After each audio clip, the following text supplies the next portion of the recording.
Hello, everybody. This week I'd like to share a Torah thought from Uncle Tzvi. Our Parsha of Tazri'a has great detail concerning the biblical negat tzara'at, which is not the same as what we call in English the modern plague of leprosy. There are some interesting halachot that are included in Dinei Tzara'at. A person had to be expert in knowing how to identify which type of nega was mitameh and which type of apparent nega was actually not mitameh, or if someone was already tameh, when was his skin condition such that he was now to be declared eligible for tahara, or when is there uncertainty and one has to wait a week before determining tum'ah v'tahara. Now, if you had a kohen who was actually expert in hilchot negaim, he would come and examine the nega and make the proper halachic determination. But if he was not so learned, then he would bring with him a Talmud Chacham who did know Dinei Negaim. The Talmud Chacham would determine the nature of the nega and then instruct the Kohen to say Tameh or Tahar.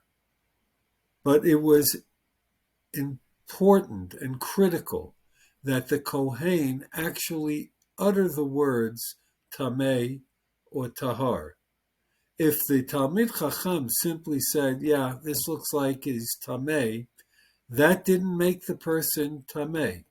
It was only the uttering of the Kohen saying Tameh or Tahar that decided the din for the individual with the nega. So much so that there are certain circumstances by Chag or a Chatan who had just gotten married, so as not to disturb the Shiv'at Yimei HaMishteh, Sheva Brachot, they would not have a pronouncement until afterwards. This sounds absurd. We see the nega, we know he's tamei, but halachically he's not tamei until the Kohen says so. Why is that? Why isn't it enough that the expert, the Talmud Chacham, who has determined the nature of the nega, that doesn't make the nega halachically tamei or tahar? But the Kohen, who utters the word tamei or tahar, that's what does it, even though the Kohen personally doesn't know what he's talking about. So Uncle Tzvi explained, we all know that the nega of tzarat is associated with the aveira of lashon hara, mitzora motzi shem ra, or the fact that after Miriam speaks out against her brother Moshe, she is stricken with tzara'at. What do we see from this?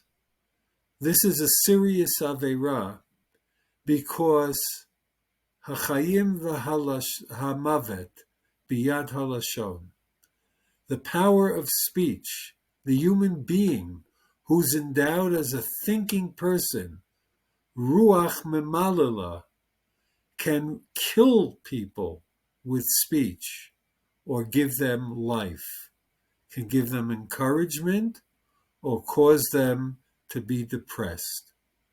Speech can bring a person up or lower them to the depths. Such is the power of dibur.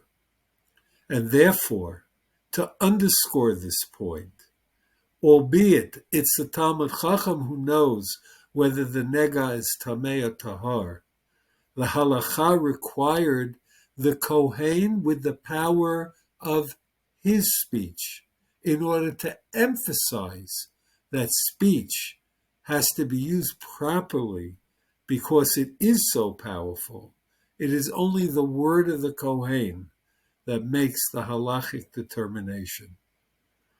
All of us, I'm sure, fall far short of the ideals of Shmira Milashon Hara, as was espoused by the Chafetz Chaim, Zecher Tzadik Livracha. But perhaps as we read in these next couple of weeks about Dinei Tzarat, we can give a little bit more thought to the way we speak to other people and about other people. V'nishmartem mikol davar ra. I would say, v'nishmartem mikol dibur ra. Shabbat shalom.